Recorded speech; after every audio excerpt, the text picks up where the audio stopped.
Hey guys, welcome back to my YouTube channel. Now, I don't normally do these kind of videos where I'm on the screen, but I really wanted to do a Scream 5 review. Just a very quick one really, and I'm not going to be including any spoilers, so do not panic. However, if you haven't seen Scream 5 yet and don't like spoilers, then what I would suggest is do not go to the comment section, because I cannot control what comments people leave, so there may be spoilers in the comments box. However, the video that I'm recording right now, I'm not going to do any spoilers, okay guys? So, what did I think of Scream 5? Well, I have mixed reviews, and I'm also a bit confused about I don't know if I like it or not. Now, the problem with me is I went to see this movie in 4DX, and I've never seen a film in 4DX before, so I didn't know what to expect. I mean, I knew what 4DX is. The seats move, you get wet, but I'm not sure whether seeing Scream 5 in 4DX has altered my opinion of the film, because there were a few fight scenes in the movie, for example, where the chairs were moving so vigorously, I was pretty much like trying to hold on for dear life rather than watch the film. I found myself missing parts of the movie when the seats were moving, and I got a feeling I kind of regret going to see Scream 5 in 4DX. So I think maybe what I need to do is I need to go back and rewatch it in a normal screen. So I'm not going to talk about spoilers, but I am going to talk a little bit about the opening scene, because I thought it was a really good opening. It follows character Tara, who is home alone, and it's the pretty much scenario which you'd expect a Scream movie. Somebody calls her, has a little bit of a chat with her before turning psycho, but it was a really good opening, and I loved the way how they brought in modern horror movies. For example, Tara's talking about The Babadook and The Witch, and movies that have come out in the last 10 years, rather than movies like A Nightmare on Elm Street. So I thought it was quite a nice modern update for the movie. Now, talking about some of the new characters, I really liked a lot of them. There was one or two where I really didn't care if they lived or died, but most of them I really liked. We had twins called Mindy and Chad, who were relations to Randy from Scream 1 and Scream 2. Randy was their uncle. We also had Wes Hicks, who was Judy's son. Now, Judy is the blonde police lady from Scream 4 who comes back in this movie. So I was really happy about that, because I did like Judy. I also really liked Richie, who is Sam's boyfriend. I thought he brought a little bit of genuine comedy to it, and he just seemed like he was a little bit, what's the word? He just brought some innocence to the movie, and I just really liked him. Sam, however, she was okay, but I've been reading what other people have been saying, and she was a bit emotionless, and I kind of have to agree with that. However, there is a big, strong new cast, which I was quite impressed with. Of course, we had returning characters, Sydney, Gail, and Dewey, which we all knew because they're in the trailers. Now, I kind of feel they were used in the movie, not as much as Scream 4, but I still enjoyed seeing them on screen. I didn't feel it was too little, I didn't feel it was too much. I kind of feel it was spot on, and it is what it is. We got what we got. The only thing I'm really disappointed with is that they didn't bring back Kirby from Scream 4. I would have liked to have seen her return. I thought she was a fantastic character in Scream 4. Now, there were some brilliant death scenes. I was actually really shocked by two. Well, kind of shocked by the second one. I kind of saw one of them come in. I'm not going to reveal who they are.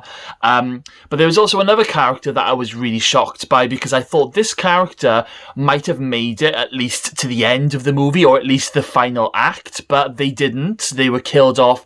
I think it was within the first 25 minutes of the movie, and it kind of shocked me. In regards to some of the other death scenes, some of them were quite brutal, and others were a little bit, we've seen it all before, but I still enjoyed the kills. What I loved about the final act of the movie, a lot of you call it Act 3, is like it takes place in the same murder house as Scream 1. So, you know, in Scream 1, when we have Stu and Billy trying to kill we have Stu and Billy trying to kill Sydney. Well, it's the exact same house. I absolutely loved that. There were a lot of great callbacks to the original Scream, and I think Wes Craven would be proud of this movie, which kind of makes me feel bad for for being confused about how I feel about this movie, because I still don't know. I need to rewatch it in normal cinema. Now, killer reveals. Of course, I'm not going to give you any spoilers. However, when one killer was revealed, it was kind of like, whoa, what? Like, there was no build-up to one of the killer reveals. I thought it was a little bit naff and kind of felt a little bit Final Destination to me, if I'm honest. There was another killer, because there's two killers in the movie. That's the only thing I'm going to spoil for you. But the second killer reveal was done a lot better than the first one. Now, there was a great death scene in this movie that involved fire, and I think it was my favourite death scene from the movie, because it was very unexpected. I was not expecting for somebody just to burst into flames. I really, really like that. I like how things blended in. I like how there were some callbacks to old characters. I loved how all the new characters were linked to the originals. And in fact, there was even one character brought back, let's just say in flashback scenes, which was actually quite a nice treat. I'm just really, really gutted that I watched this movie in 4DX. I wish I'd just gone and watched it normally. But saying that, I've seen a lot of other people's reviews on here and on Reddit and on Facebook, all over.